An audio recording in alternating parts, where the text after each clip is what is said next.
اللهم اجعل محياي محيا محمد وآل محمد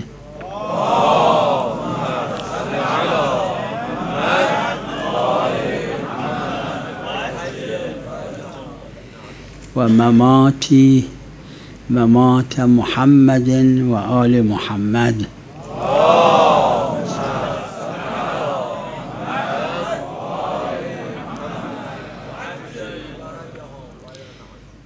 معنای سادش اینه که خدای عزوجل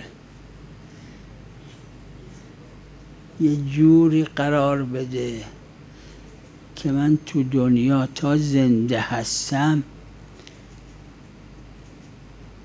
زندگی من، پول من، عمر من، معاشرت من، برخورد من همش اونجوری باشد که اهل بیت علیهم السلام بودن. محیا با قول علمای علوم ادبیه مصدر میمیه. محیا یعنی حیات.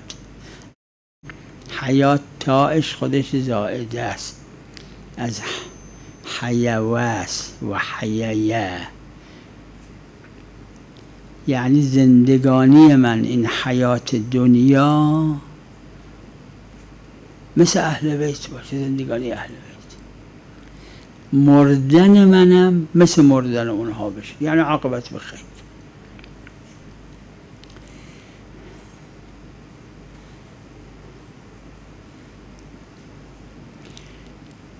100% که نمیشه، امکان نداره مثل اهل بیت، اینا استثنان.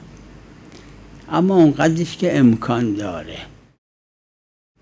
مثل لقد کان لکم فی رسول الله اسوة حسنه. یعنی چی؟ یعنی مثل پیغمبر عمل کنید. میشه 100% مثل پیغمبر عمل کنید؟ نه، اونقدری که امکان داره.